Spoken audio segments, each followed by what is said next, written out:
Okay, I'm going to call the meeting to order. Columbia Planning and Zoning Commission, April 10th, 2023. Let's see. Who do we have here? We have all of Bob Powell. Is Bob up? Hi, Bob. And Larry is online, I believe. And there. Yep. Okay. And do we have anyone missing? Yeah, Ed's not here, but all the regular members are. Okay, so we're good. We have no alternates to see. Are there any changes to the agenda, John? I just have a quick correction under item 7.1. I checked and it should actually be PZC 222307.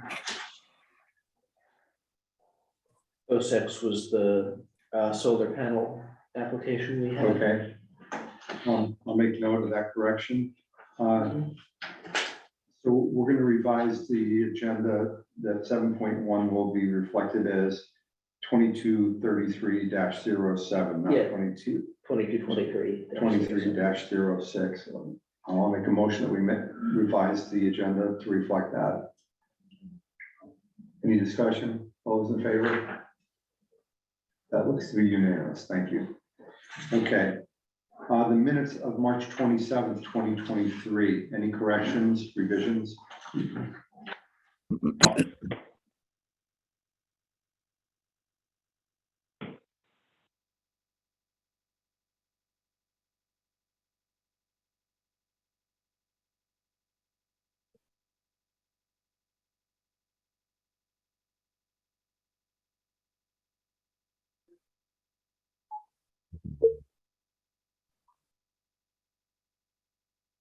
Sorry, Mr. Chairman, we've lost the audio feed.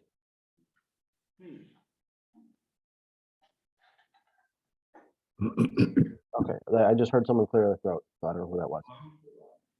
Can Are you you back? hear us? Yep, we can hear you now. I suggest that everyone put their mute button on unless they're going to speak.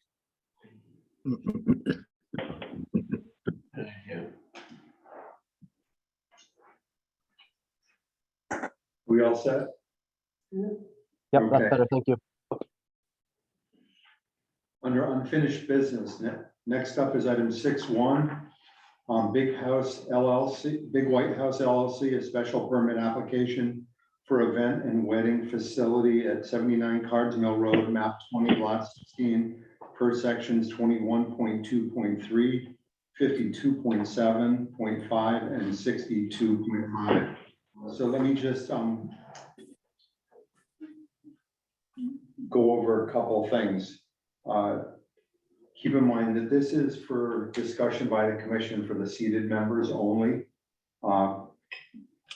So we can't take any additional public comment or information from the public at this point. We closed the public hearing at our last meeting. So now's our time to discuss what our perspective is on this application. And Mr. Chairman, yes, I make a motion to not accept this application by Big House LLC on the grounds that it is not substantially different than the application previously submitted. Should the substantialness question go into whether we vote to approve or deny?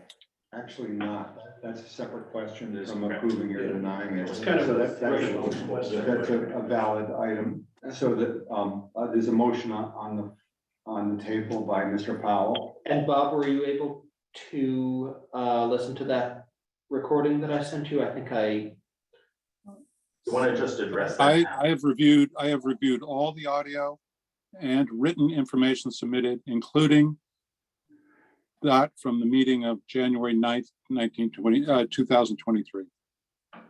Okay. Thank you. I too have done so Okay. many times. You were able to access the audio Yes. recording? Okay. Yes, thank you. Okay, so there's a motion on the table. Is there a second to that motion? I'll second. You'll second that? I will. Okay, so so let's have some discussion of that. Bob, would you like to speak to your motion? Yes, as you may recall, when we rejected the application last year on a similar type of situation, the grounds for that were traffic, noise, the flood, and the adverse effect on the neighborhood. I don't think that the traffic has been addressed. The roads are still the roads. The conditions of the roads have not changed, so that the effect on traffic on those roads is the same. The noise has not been addressed adequately, I don't think, by the applicant. We've had conflicting expert testimony, both from the applicant and those opposed to the applicant.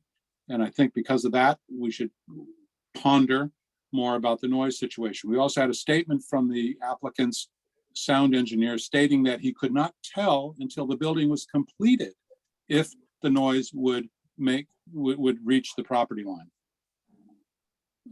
It would be very easy for that sound engineer to submit an outline specification of exactly what he's proposing for those buildings. He doesn't have to do the complete design. He can do an outline specification that would tell exactly what the sound transmission coefficient was for the walls, for the doors, for the windows, whatever, and then calculate from there. But he has stated that he does not know what the sound will be until after the building is completed.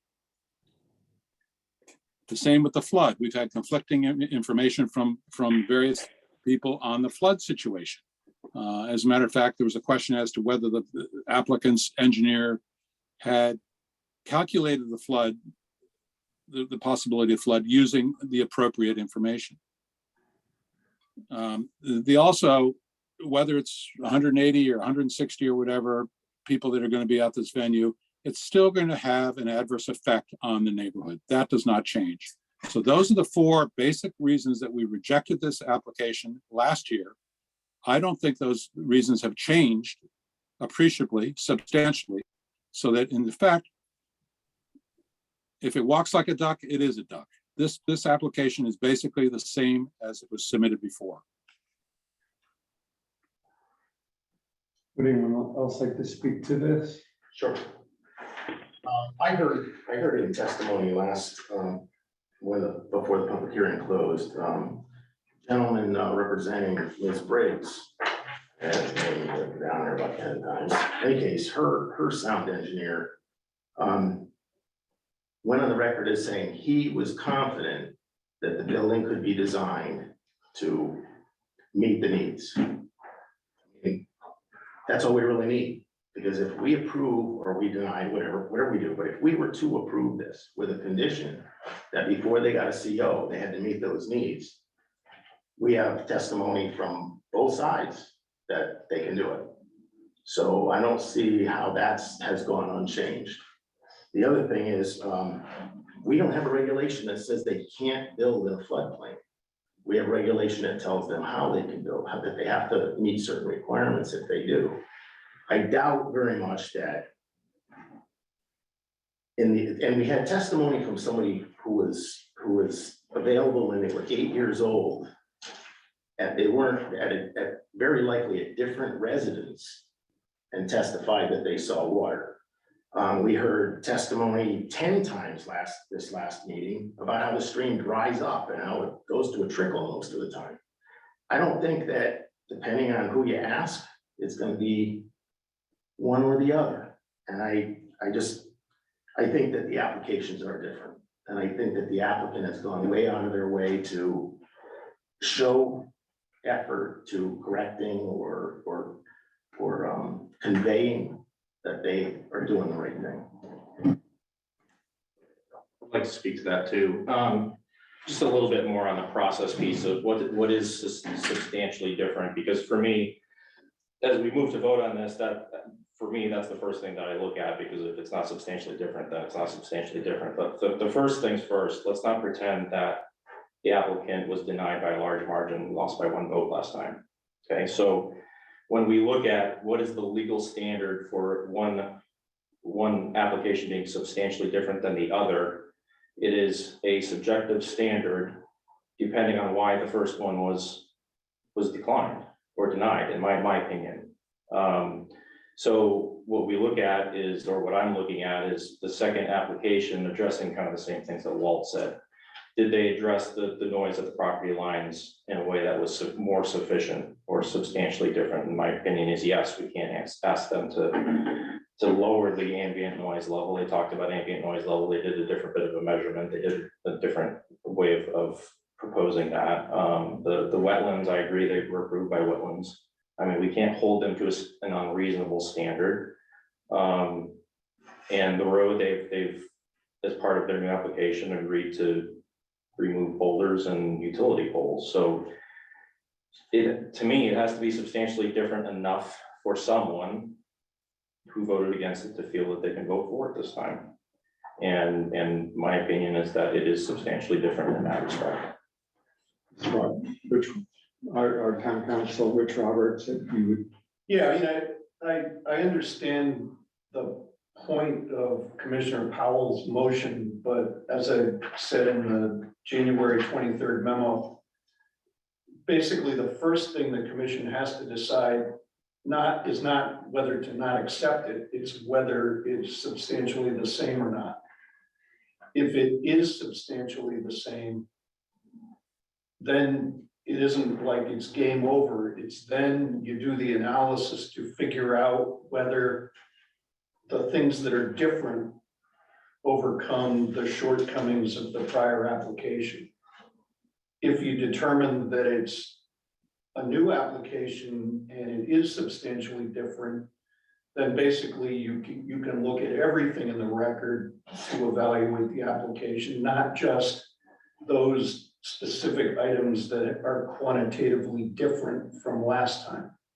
So it's not, is it the same, yes or no? And then you don't have to do any analysis.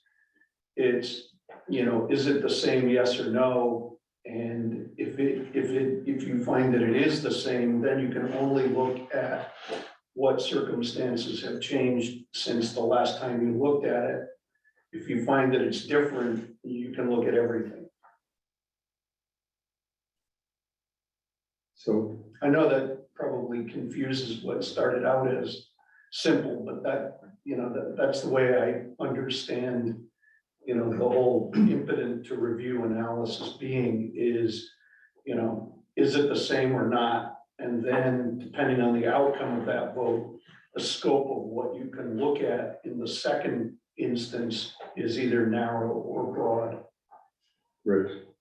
So do we have a list of exact reasons it was denied last time? I don't have accessible the motion, but I know why I cast a deciding vote, and I know why I cast that vote, and that might shed a little bit of light on it. I had 4 areas of concern on the last application, and it's because I didn't feel that there was enough information to evaluate the application thoroughly enough. One was we didn't have floodplain data in sufficient detail.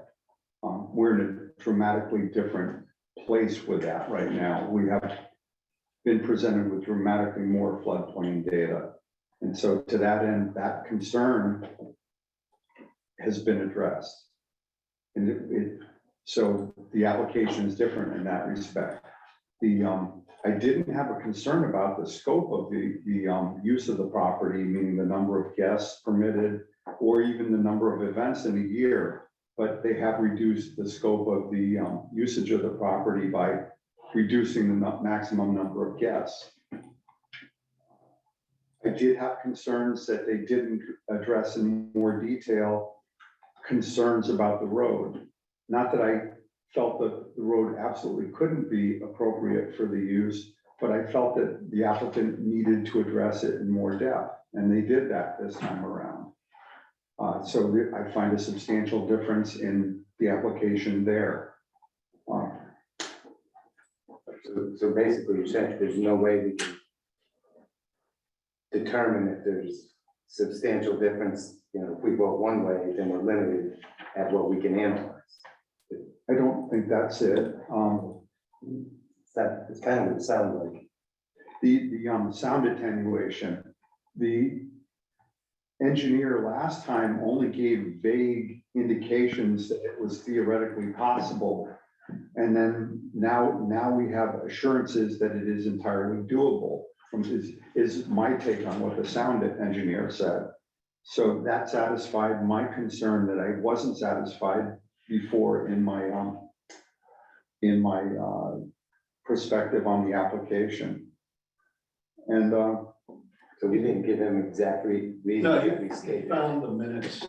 that- Yeah, I have the motion that we made at yeah, the first time we denied this, if it would be helpful. okay. Should read it. Want me to read it aloud? That might be Um, impossible from this perspective. Can you summarize? Can you see it from here? Let me- Josh, if you want, I can put it on the big screen also for the people who are participating at home. This is the minutes from July 25th. July John? 25th, yes. My ability to read it is limited. Is there any way I can get you to kind of summarize what the pertinent points were? Sure. Read those aloud. Right, so again, this is not a verbatim restating of the motion, but basically it's stating that the applicant did not satisfy the site plan section requirements, which is the proposed commercial use is not compatible with the existing and probable future character of the neighborhood. Traffic load and circulation problems on existing streets leading to the proposed wedding venue are problematic due to the narrow roadways and presence of significant rock outcroppings and potential for accidents on the part of guests unfamiliar with the area, attempting to locate the site or leave the site at night. One or two possible routes to reach the site from state highways are very narrow and potentially hazardous. Conflicting FEMA flood elevation mapping between Tallinn and Oneida counties, so FEMA mapping.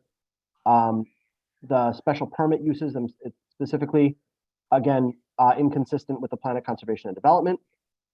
Use of a commercial event facility not in harmony with the orderly development of the area, with grade and alignment of on sight lines of roadways are not adequate or appropriate.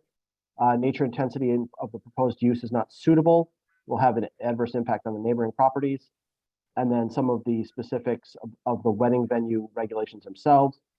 Low-level background music at the ceremony would likely be audible. Testimony of the sound expert did not state definitively that music from inside the building would not be audible at the property line. Noise from guests entering and leaving the facility would likely be audible. And the applicant's traffic study was insufficient to allow the commission to conclude that safe travel safe travel is ensured between the facility and state highways likely to be used. So, I mean, not to broadly boil it down, but I think a lot of the disharmony between the use and the neighborhood boiled down to noise, traffic, and questions about the flooding. So there's, Bob, with all respect for you, because, I have a great deal of respect for your perspective.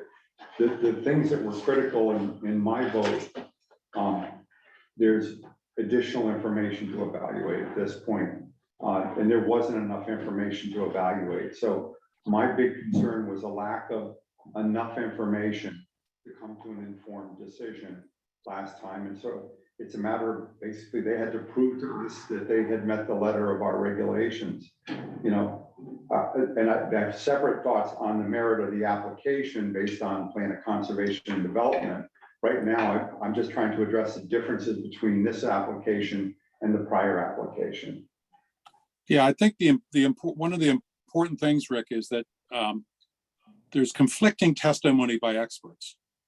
So that, if you say, oh, their sound expert says it's going to do this, well, the opposers had a sound expert that said, no, it's not going to work. The same thing happened with the flood. The same thing happened with traffic. The same thing happened with real estate values. So when in doubt, I think we should take the safe road and reject this application and not go any further. I mean, it's just not. We don't owe it to our constituents to just say that we believe one expert as opposed to another expert. Well, I think that would be something I'd rather reserve for discussing the merits of the application. Whether or not this application is different from the prior one, my perspective is this application is different from the prior one. What makes it different in your mind? I went through all of that. I explained that in detail. I went through it point by point. And I it's, went through it point by point saying I didn't think it's the same. So why don't we just move to vote and see what happens?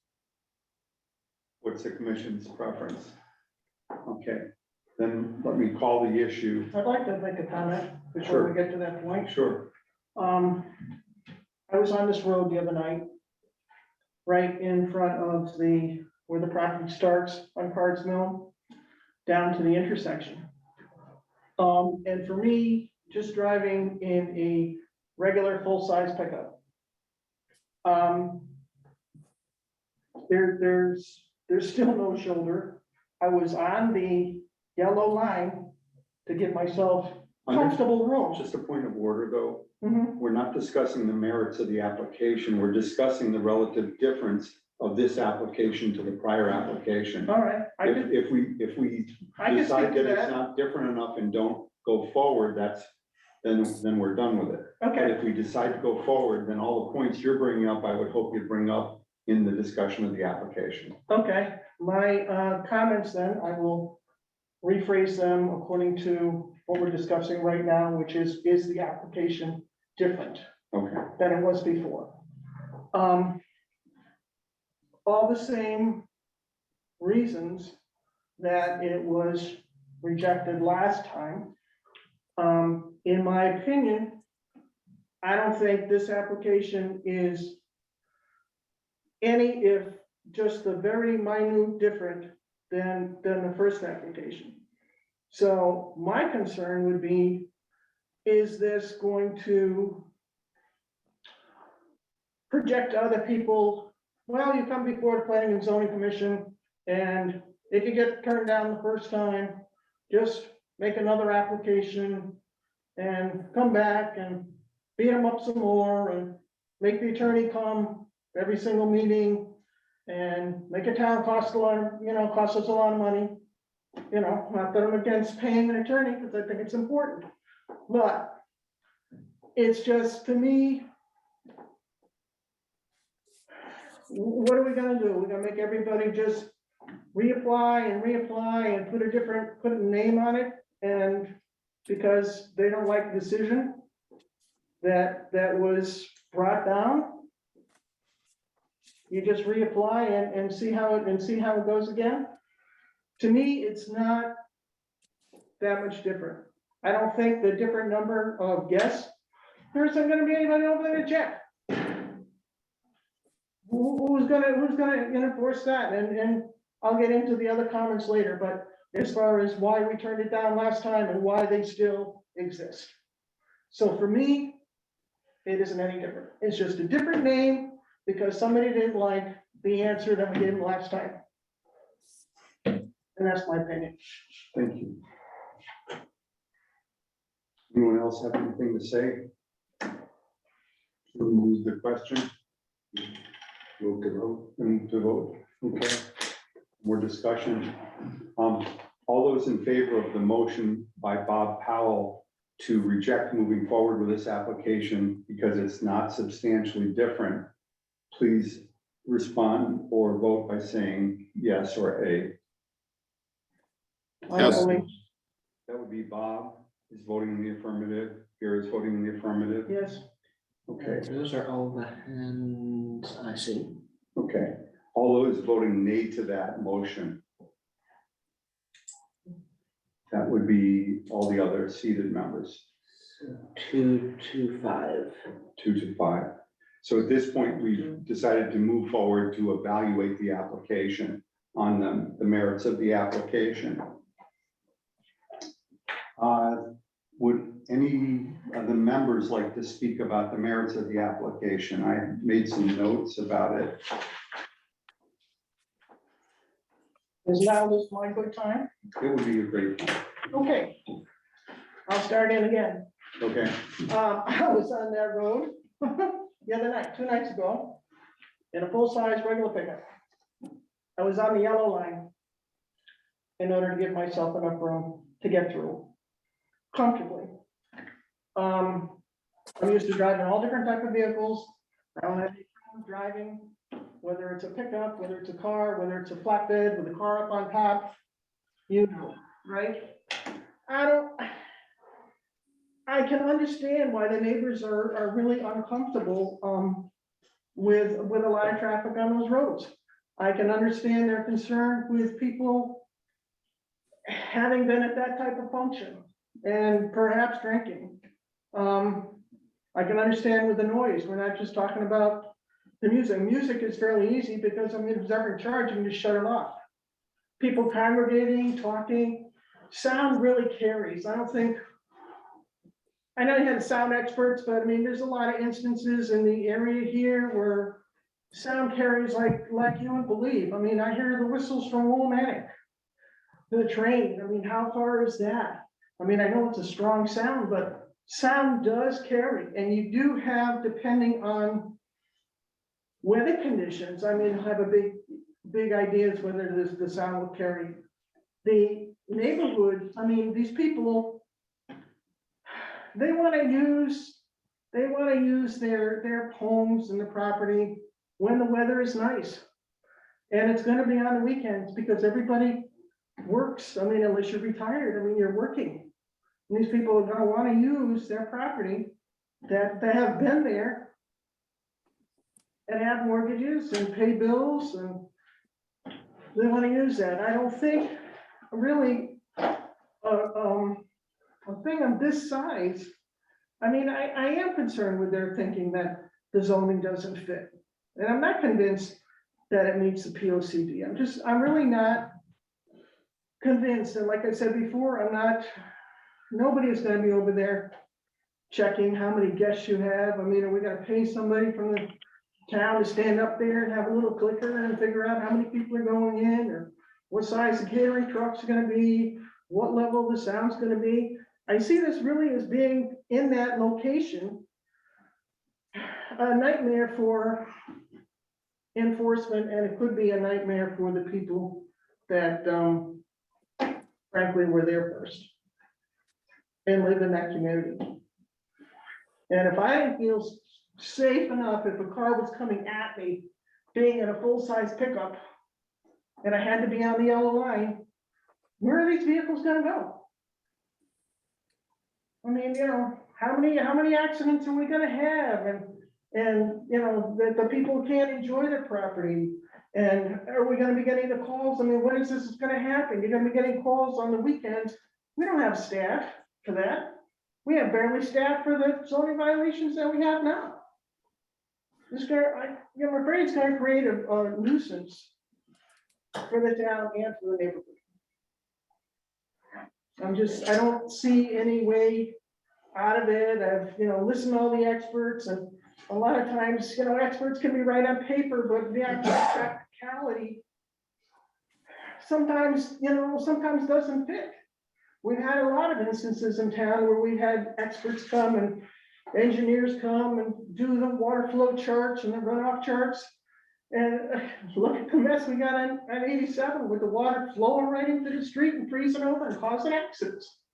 I mean, just because they're an expert, it's better than having nothing, but it's not a guarantee. And other than getting a few reduction in the amount of guests and getting a rock move and maybe a telephone pole move, which is about this far off the street, I just don't really see any difference. That's all I have to say. Would anyone else like to speak to that? Richard? I'd like to start with POCD. So when I learned about the POCD, that was a guide to how we want our town and keep it in harmony with the environment and our community. It's not a regulation, it's not a word for word verbatim, which I was told by our planner and this commission. So one of the things is, I believe what they're doing with this property will have less impact on the environment than any number of other things that could be done with that property. Whether it be commercial farming, who knows what chemicals they could use on the property, how much more of the land they'll disturb. You could bring in horses, you got horse events, you'll have trailers, all that stuff fits within the POCD. Now, when you have horse events, you have lots of trailers coming in and out. You know, that are pretty big and take up a lot of space. Events can go all day and into the early evening. Who knows? So the POCD was a guide. In my opinion, this has the least amount of effect visually because the building is so far down and out of sight, you'll never see it. Again, continue doing hang and some other things on there, which is no change. So there's very little change to the visual impact, to what they're doing to the ground right there. One time I was on that property, there was a hay baler working, baling the hay. I could see it from the road, but I couldn't even hear it until we walked down there. You could hear that thing very well. So sound can travel. Normal everyday sound, people talking and stuff, that's part of the neighborhood. You should always hear that. Now, if you were to put a development, whether it's 6, 7, up to 10 houses, I'm not sure what they could build there, you'll have consistently more traffic. So when you talk about traffic, if it's traffic is bad, then all traffic is bad, not selective traffic. Not just because one thing creates traffic versus traffic happening, it's still traffic. So is the traffic bad? Or is it okay if it's approved traffic? Could be the same size vehicle, the same number of vehicles. So I think the traffic thing really isn't an issue. Flooding, really, that building, if it floods, we don't have runaway floods, they're gonna have white buildings out, not necessarily in this neck of the woods, we don't have dams that'll break. We don't get those monster flash floods. So this building, when it's built, doesn't store anything in it, doesn't store chemicals. Your average house, garage, shed, probably has more chemicals. When that floods, that can do more damage than what's gonna happen at this building, and the average home also. You got the fertilizers that people store in their sheds, garages, barns. Everything they do in this, according to what they stated, is brought in and taken out when they're done. So if flooding happens, it's only on the owner of the property who's gonna suffer any damages, not anywhere else. Especially if there's any need, we hope they build a building stable enough to handle anything. And there was conflicts there and on whether there was or wasn't flooding. Some say there was, some say there wasn't. Property values. I don't think there's property values. We have another event facility, which is a winery. And they've done a great job there. They have outdoor events. They can have outdoor music as long as it's acoustical. They have them. There hasn't been any issues with that I've ever been aware of. I've seen plenty of vehicles out there from the road and everything seems to be going well. Also, there's been some houses sold in that neighborhood. None of their property values have dropped because of that winery. I mean, it becomes a desire, and I think it possibly serves a need to the community because these type of venues, you don't find in commercial districts. They're popping up in different rural communities in this whole region, Massachusetts, Connecticut, Rhode Island, and they seem to be doing well. So my opinion is that of all the things you could be doing with this property to me has at least impact on the environment in the community in the long run. My opinion. Thank you.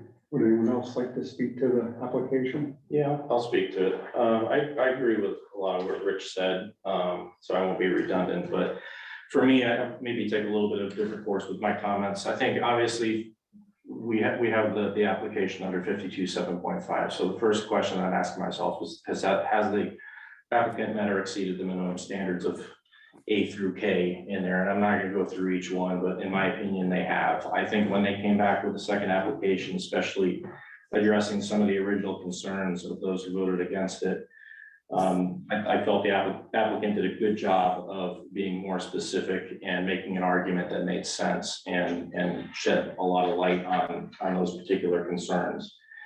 The other piece to this is how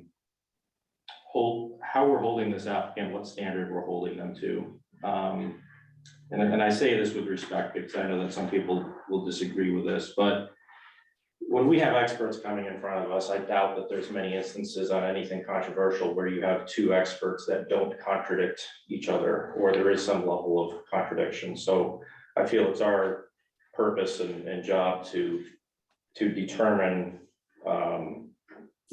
how we take that information and how we factor that into how we make our decision, first of all. Secondly, holding the applicant to a standard that's fair and reasonable and within the scope of the regulation, like, flooding and wetlands, which we've talked about. I think Rich put that well as far as, listen, he's passed, he can, we can't hold him to a standard of if there's a major act of God tomorrow that occurs after he builds it and everything gets wiped out, that, is that really a reasonable thing to deny him over?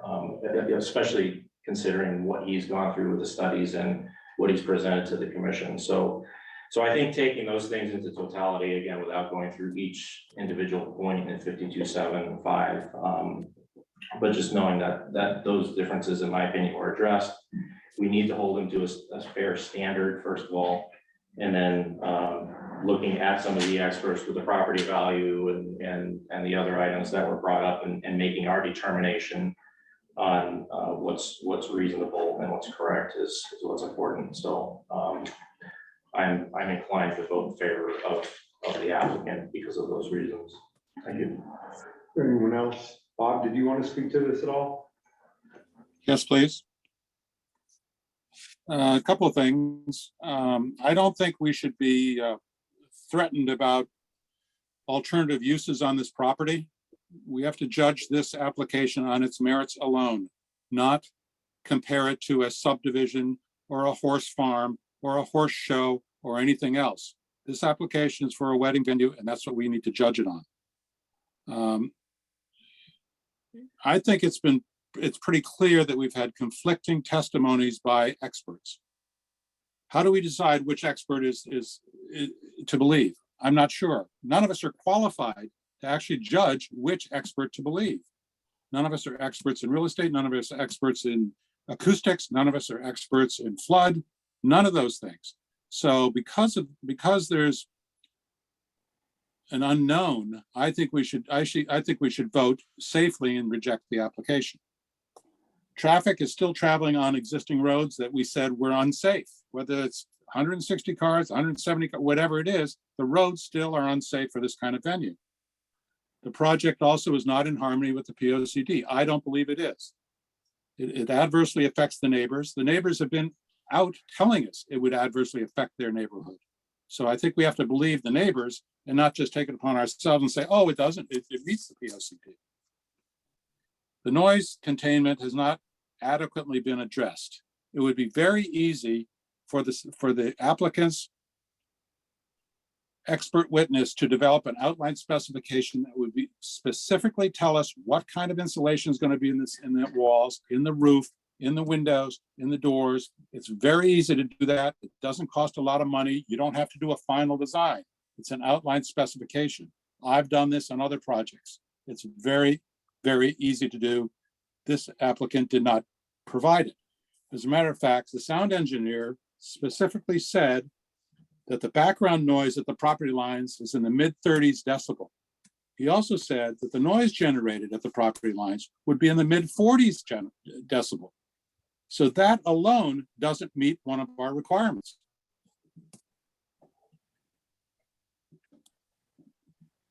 I really do believe that this will have an adverse effect on the neighborhood, and I think possibly decrease the property values. So why should we allow an applicant to increase his property value at the expense of neighbors' property values? I think that's a really important point. Again, we could say, oh, well, the expert testimony wasn't adequate. Well, again, if it's not adequate, if you don't believe it, then I think we should vote to reject this application. If there's any doubt that we have on any of the things, I think we should err on the conservative side and not accept this application. Thank you. Thank you. Would anyone else like to speak to this? If no one else wants to speak, I just want to bring up a few points. So it's speaking from my perspective as an individual. My concerns, the reason I voted against this application last time around, a lot of things have changed in this application. The detail about the sound attenuation from the sound engineer, I found that engineer's testimony credible.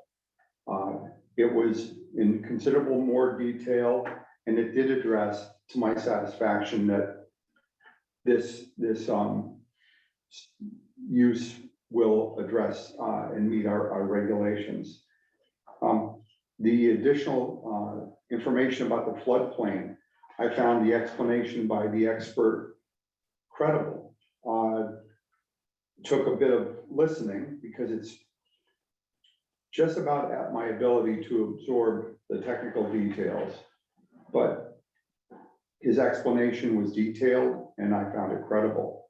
The reduction in the number of events, I didn't feel that there was a problem with the number of events previously, because my general concept is this is actually an attractive use of this property in the neighborhood. And I have a lot of people I know in the neighborhood and I care about them greatly. And we have to, I just don't agree that there's going to be a negative effect on the neighborhood.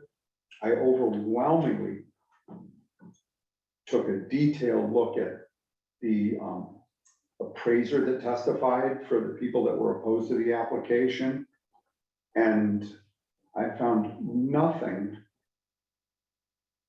that was presented to back up his assertion that there would be 20–30% reductions in property values. There was nothing factual that was presented, not even a hair of information. It was just, well, because I've been in the business for 46 years. Well, I was looking for more detailed information to understand that perspective, and it wasn't provided. I asked questions, there were no answers about that. When you have the reason we adopted this regulation was because we felt this kind of use of the property was in harmony with being in a neighborhood. Because it was a relatively low impact use that was in harmony with our plan of conservation and development.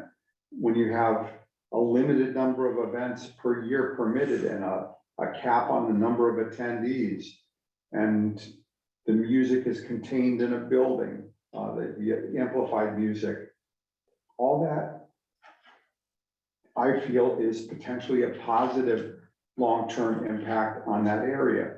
Will there be a little more traffic at peak times? Yes. But any additional use of the property would probably add a number of trips. The efforts to make some improvements in the road through moving of the rocks and a telephone pole. I had a little bit of concern. I drove that road probably 20 times on my own, trying to say, is this road really going to be a problem? With all respect to Vera, and I respect you greatly, I didn't come to the same conclusion that you did. Let's just agree that we don't have the same perspective on it. Yes, it is a bit of a narrow road, and I was concerned before. I felt that with the improvements that were proposed, it brought me right over the edge of not being able to approve it. And I want to make the distinction that when I voted against this previously, it's not that I was voting against the application. I just didn't feel the threshold of data provided was sufficient to vote in favor of it. And that's changed because there's a greatly expanded amount of information. Reduction in the number of attendees, that I didn't have a concern. There's been a lot of evidence presented. I found the traffic expert that testified was credible. I was very comfortable with that testimony. So all that being said, my perspective changed on it. I had one perspective before, I have a different one now. I had no idea prior to the last vote what my decision was going to be prior to that meeting. I kept my mind open to the very last minute. I wanted to hear everything. So I'm looking at this as a very credible presentation by the applicant. And I think it's a good use of the property. I think it's in keeping with good long-term planning on this property. And I don't think that there's going to be any negative impact on the life environment in the neighborhood. Certainly don't think there's even an iota of impact on the value of the property. If anything, this kind of attractive use of the property, limited use, I think could enhance the values in the neighborhood. Just like, and you know, I think the winery and this is not the exact same analogy, but the winery has had nothing but a positive impact on its neighborhood. It's different circumstances. That's on a town road. This is not. The traffic issue is something that you have a very spread out use of the roads there. People coming in during the day and then petering out in dribs and drabs in the evening. So, and I don't want to minimize people's concerns. I have the same concerns. I said, how would I feel if I lived near it? I probably find it an attractive thing to have in my neighborhood. Just like I wouldn't mind living near any other. Why I look at this is just one step away from an agricultural use of the land. You know, it's a benign, very low impact usage of the property. And it's, I'm looking forward to this. So that's my perspective. And I appreciate your listening. Well, to enhance a little bit more, for one, I wonder with all the complaints about that road. Do the neighbors, do we, who looks at that as being a really negative thing?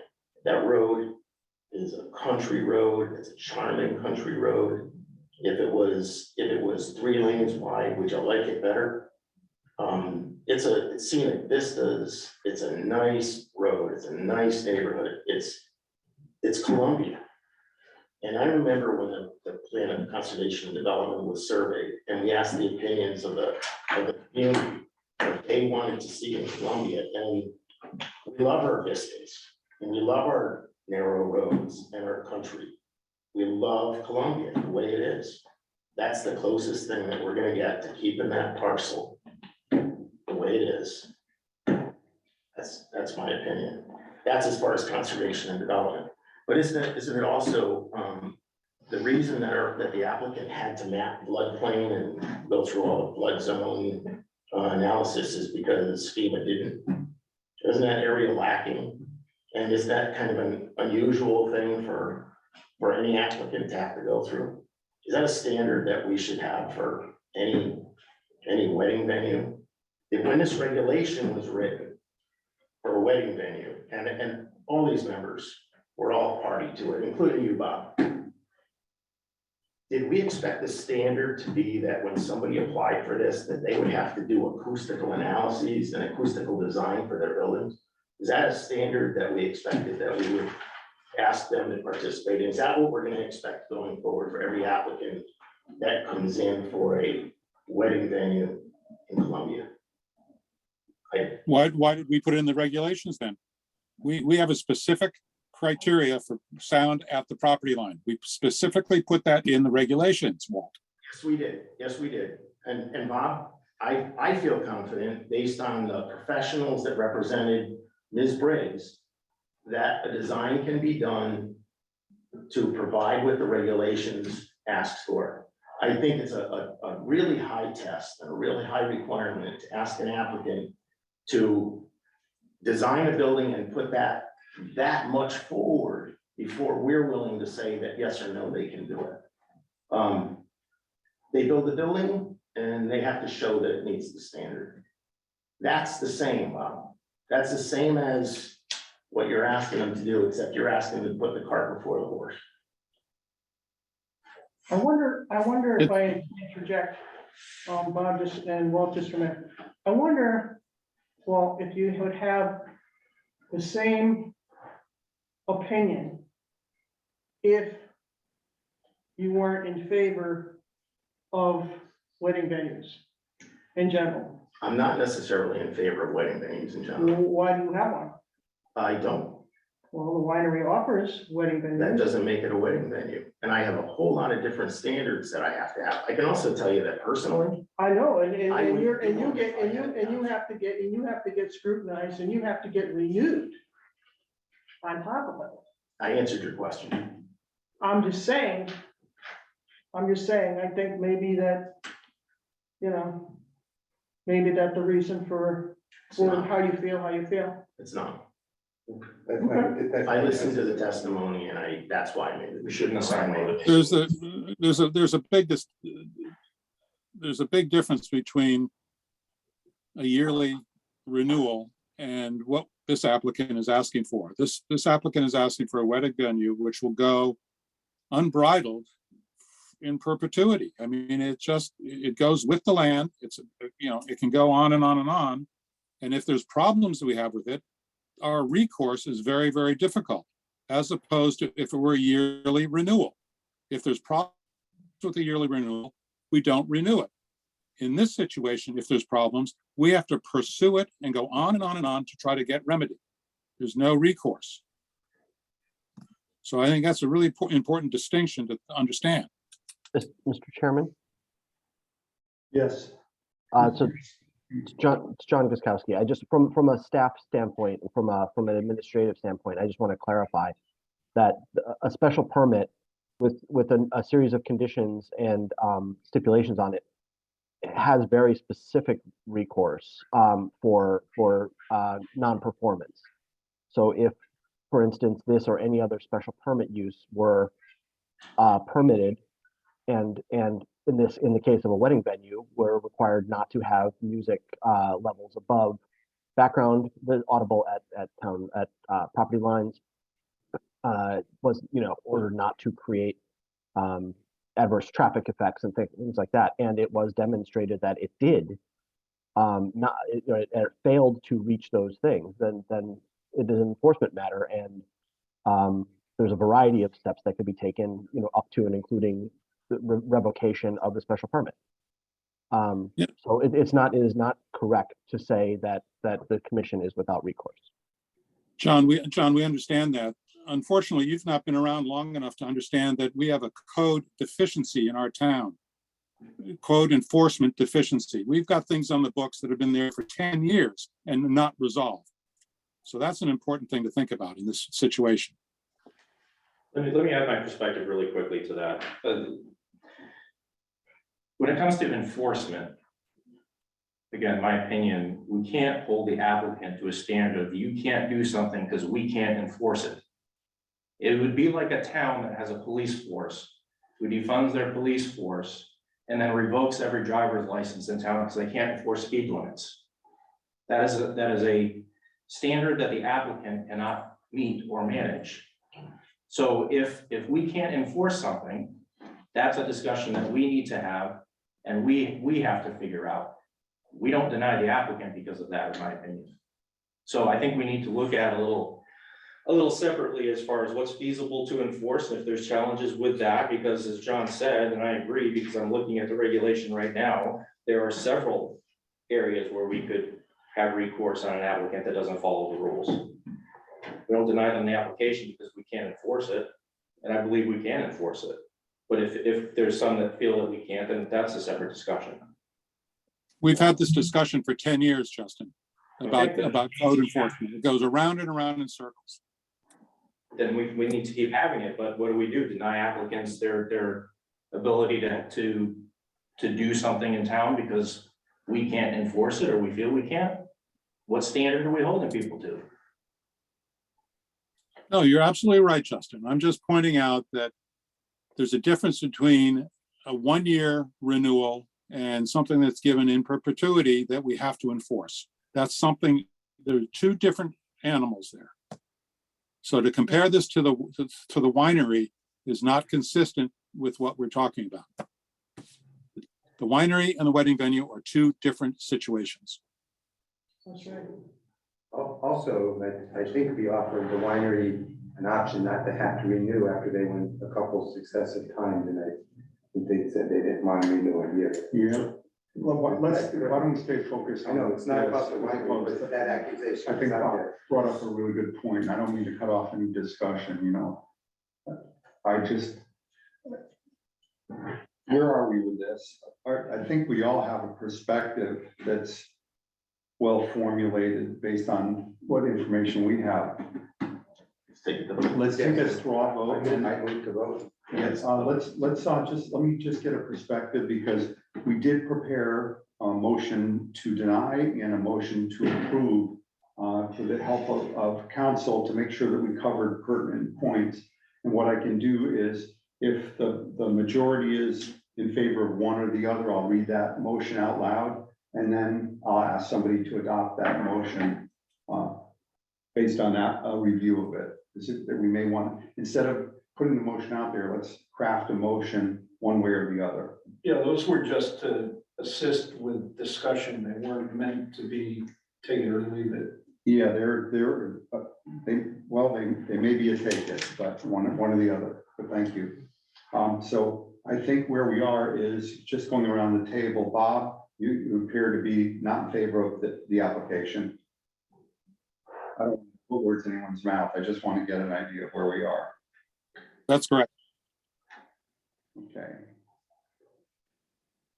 And Justin? I'm in favor.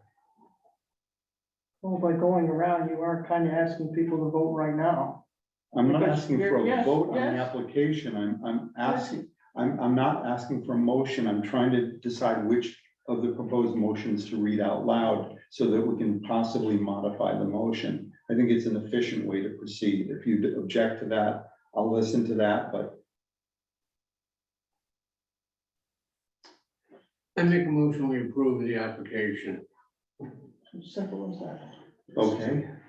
I'll second that. Okay, Rich, I'm in favor. okay.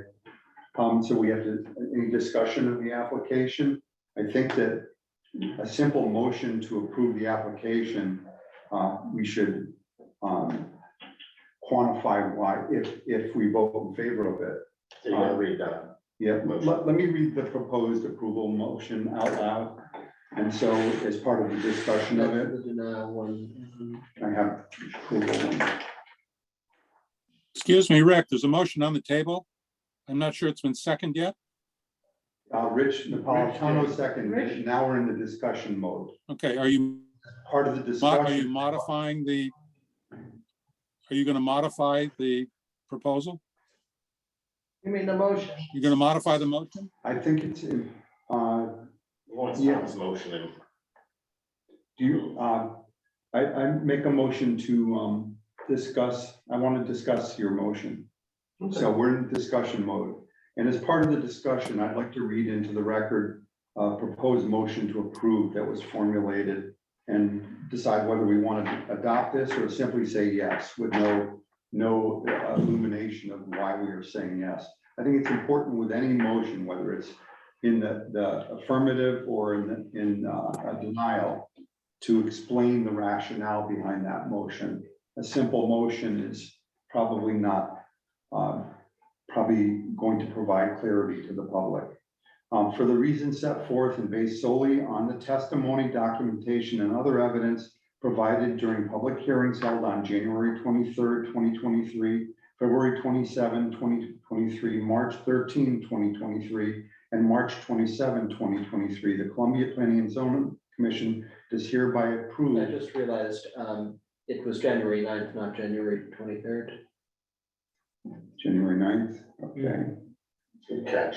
Yeah, Corrected. Okay, the 23rd was. so that's 2 a good reason to have read this. To Yeah. approve PZC 2223-05, Big House LLC, special permit application for a wedding event facility at 79 Carts Mill Road, map 20, lot 16, per sections 21.2.3, 52.7.5, and 62.5 of the Columbia zoning regulations, as more particularly set forth in the statement of use dated October 12th, 2022, and is shown on plans dated October 12th, 2022, entitled Big White House, 79 Cards Mill Road, Columbia, Connecticut, and with the latest revision date of March 8, 2023.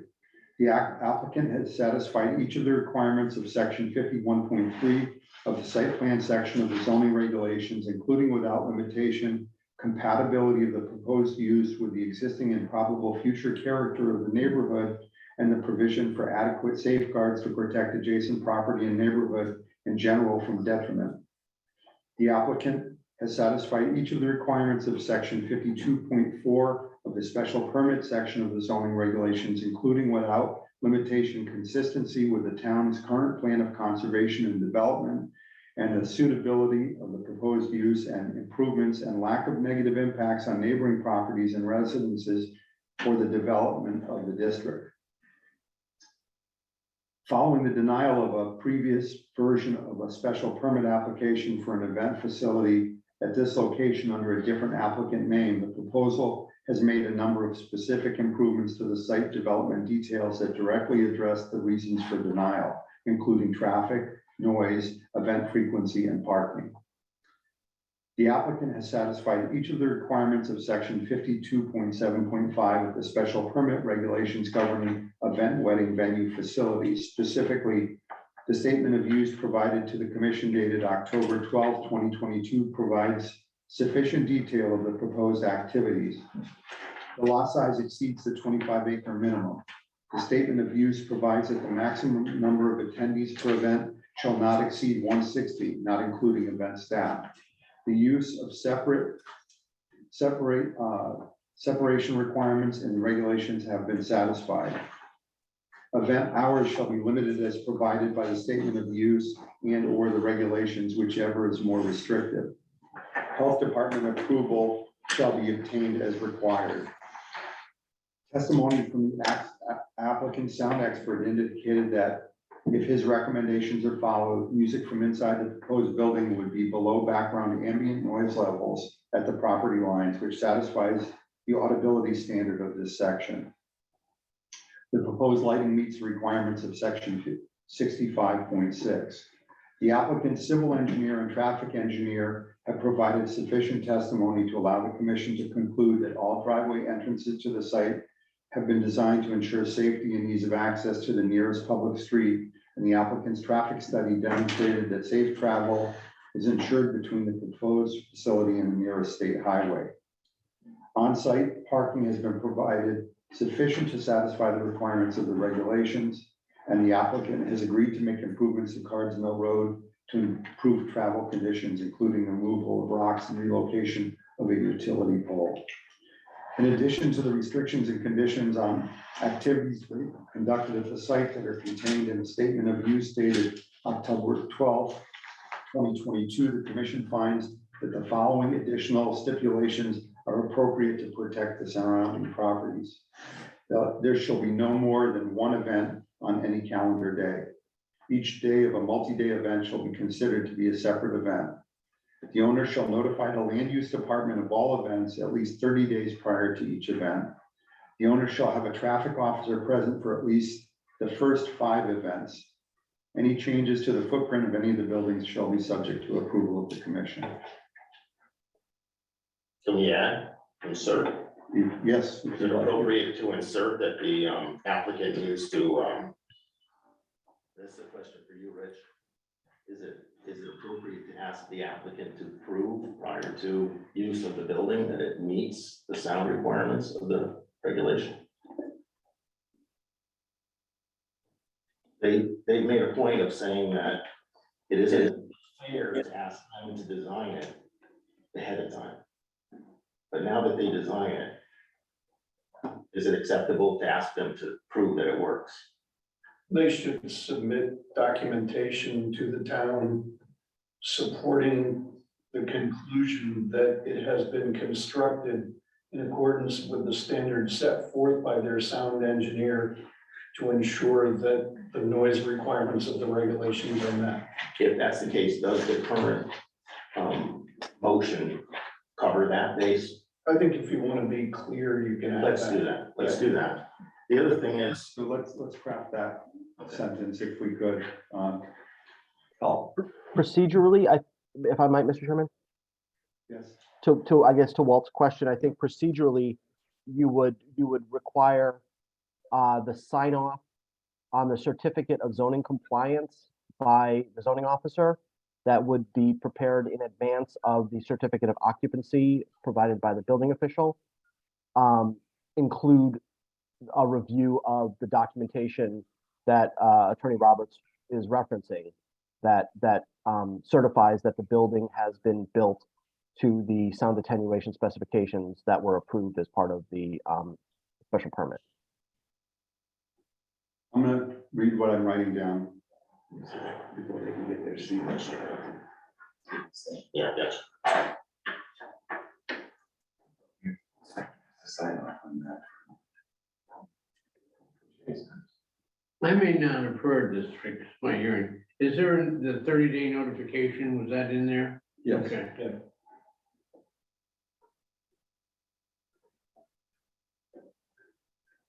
Let me read what I wrote down.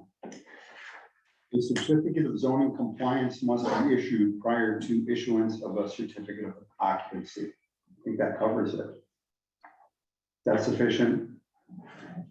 Well, pertaining to the sound, right? Well, no, I think that covers all aspects demonstrating- of zoning compliance because it covers everything in our approval, and in our regulation. Except that I want to send a message home, and I'd like to, that was my point of asking. Rich. Yeah, I mean, I'd like to even if send a it's, message home, so- even if it's redundant, if you Right, want even to if put it's it redundant, because Okay, how would you like it's me to work? important to the neighbors. And I I think we understand. are reaching here, we're doing something that they may or may not want, and I want to let them know that we're. Let me put a comment after that, and most specifically with regard to meeting the sound regulations, our sound regulations. I would say something like that to the effect that the certificate of zoning compliance shall be issued upon demonstration that the building has been constructed through the sound attenuation specifications approved as part of the special permit. You're gonna have to say that again. That prior to issuance Right. of a certificate of zoning compliance, the applicant shall submit documentation demonstrating that the building has been constructed with the sound attenuation requirements of the special permit approval.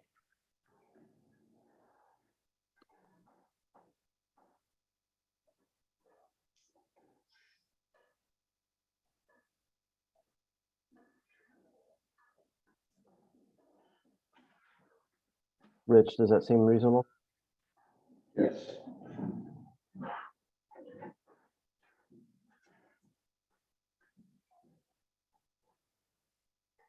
Can this condition I follow? wrote very quickly, hopefully I can read this. So I would keep the first sentence that I read out loud in place, but add to it a certificate of zoning and compliance.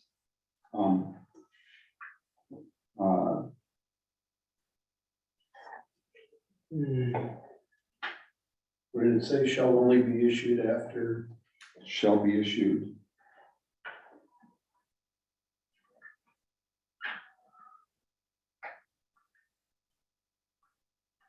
Only after.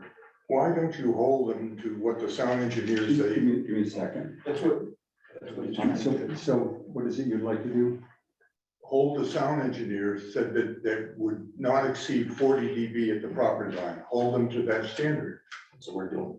That's what we're doing, but Okay. our regulation doesn't state it in decibels, so I think that we're better if we reference it in a way that's in harmony with the verbiage in our regulations. So the second sentence, the certificate of zoning compliance shall be issued only after the applicant shall submit documentation that the building has been constructed to meet the sound attenuation requirements. And one of those is 40 dB at the property line. No, it's not. That's not mentioned in decibels in our regulations. If you want, we can go back and review the regulation, but, with all due respect, you're not seated, Yeah. so. Okay, you don't want me to talk about it. No, it's Well, not. wait, if Mr. Chairman, I think I addressed that at the start of the meeting, Don. Yeah, I heard you at the start of the meeting, because there were things I wanted to say, but I just. I understand. That addresses what I Okay. have an interest in, but I have one. John? yeah, no, I just wanted to reiterate that by referencing the specifications that were part of the approval, the zoning officer would then go back to review the actual the specifications that in that study, which reference the decibel levels. So you don't have to reference them in this motion because it's already part of the record in the official application document. Understood. Thank you. Well, The other thing I'd like to do is, I don't think that anybody here is willing to give up the scenic vistas that they have there either. I love that road and I love coming over that bridge and going up through there. And I tell you, I don't like the idea that there are gonna be pine trees planted to block that. I'd like to ask that that be excluded from the plan. Is that acceptable? That probably should be a separate amendment if everybody's okay with this motion, because that would be a change to the site plan rather than motion to approve. I assume you're talking about the ones that were designed to block the lights from the parking lot. Yeah, how does everyone feel? I would not like to eliminate that. Yeah, let's deal with the hard part, then you can revisit that specific If one. you change it, you might reopen the whole thing. Yeah, Because you're gonna do. opens up a can of worms. I'm just thinking about, I wonder if, as these complaints came up during the review procedure, whether or not anybody considered that they were gonna be giving something up as part of their complaints. Probably not. No. So now you're gonna drive down that road and you're gonna wanna look right and see that big open field and you're gonna see A wall. a wall of pine trees. Well, we get what we got, right? We want to go with Driving king. Thank you. We're gonna get white pines or spruce. So can we add something after if there's a problem, and if we, at any time, again, and require we put up? Once they have approval, they have approval. Okay, so I withdraw what I said. If They could agree to doing that, say, a year from now, people. They could come back and ask for a modification of the site plan if they felt it wasn't in harmony with the long-term So I would do good it. use of the property. I agree with that too. Yeah, That way it that's- doesn't overcomplicate it. Yeah, Rick, I have a question, Rick. Rick, I have a question. Sure. You've referred in what you just read, you referred back to the other application that was made, the previous application, Yes. and I'm wondering if that's a good thing to include in this. During the entire public hearing, you did not allow anyone to reference the other application. It's by a different applicant. It is something entirely different. And do we really want to reference it in this particular motion? If it is entirely different. Which, Well, I understand what Bob's asking. Yeah, He's- I do understand what he's asking. he's asking The decibel procedural, No, this has to do with the fact that we're referencing a prior application as Where part did of, we do that? let's see. but that application was submitted by an entirely different entity. Has nothing to do with this application. Where's that reference? It's the third bullet point on the first page.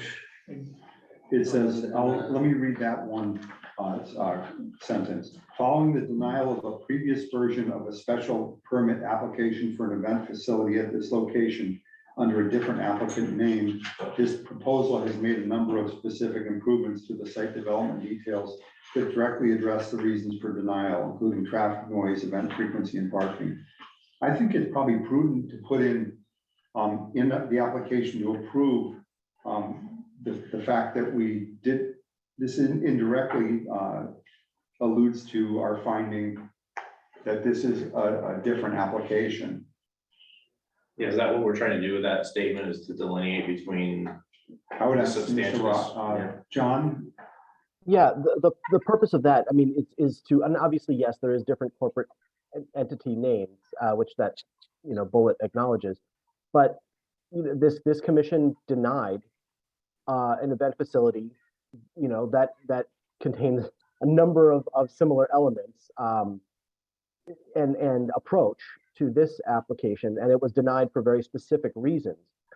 And I think it is appropriate to note that those specific reasons were considered and incorporated by the new application, by the new applicant, as a way to mitigate those concerns and a way to alleviate the reasons for denial. And so I think that actually ties into the question of, is this a different enough application? It was, the previous application was denied for a reason. Those reasons were addressed. Possibly not enough. That is sort of the question you have to have in front of you. But it acknowledges that there are circumstances that you have to judge on, and the way that this motion is phrased states in the affirmative that those concerns were addressed significantly enough to alleviate those reasons for denial. So I hear what you're saying, Bob. I would hope that we keep the motion essentially the way it was presented with the addition of the 2 sentences and the correction of the date. Is everyone good with that? I agree. That's Tom's motion. That was a nice job. Yeah, Nice job. ask if Tom adopts that as his motion. Will you adopt this as your motion with the correction to the date of January 23rd being changed to January 9th and the 2 additional sentences at the end about the sound attenuation? Yes, Yes, I agree, yeah. I agree. you agree? I have a spare copy if you want to look one over. No. That's fine. I don't have to leave in a minute.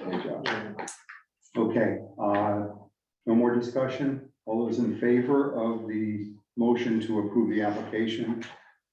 Aye. Those opposed? We have two voting not in favor, no abstentions. The motion passes. Want to say,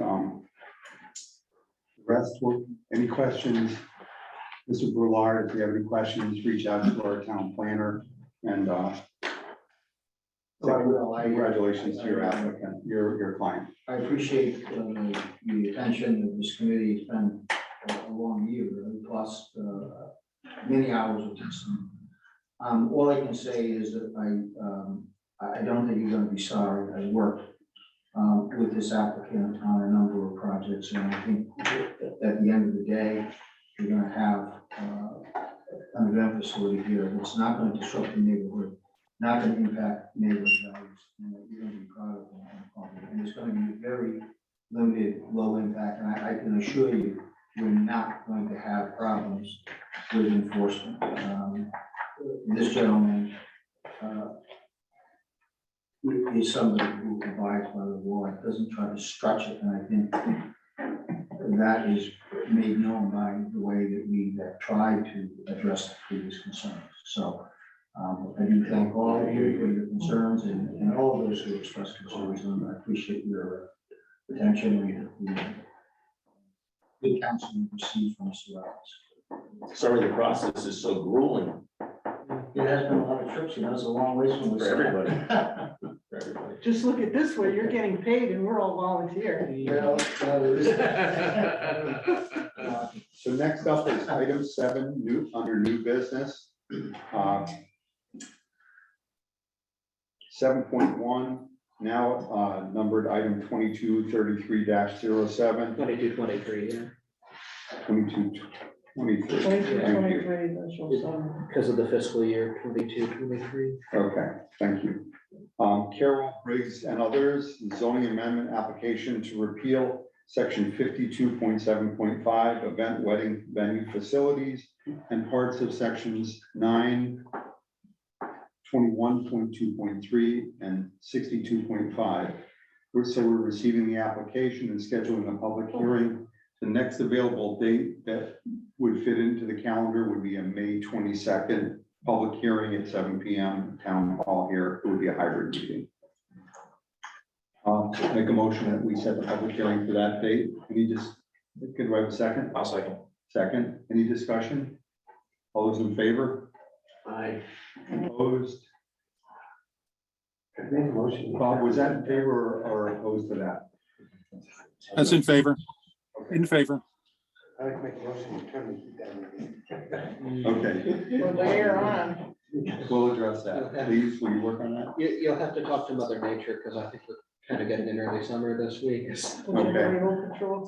Next up is item 8, regulation revisions. We worked, we had a subcommittee meeting of the, Excuse me, recovering back. okay.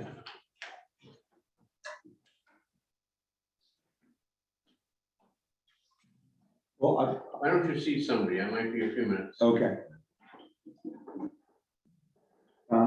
Want to sit in for this? Sure. Okay, so Justin, will you talk about it? Because Justin's in charge of the subdivision subcommittee that embodies section 3 revisions and also subdivision regulation revisions. Yeah, we've had 2 subcommittee meetings so far. We're looking at section 3 is what we've been concentrating on with definitions of structures. And tossing some ideas around that to make it more coherent and easier to understand. And then hopefully our plan in short order is to get to the subdivision regulation piece, which we really haven't had a lot of time to spend on yet.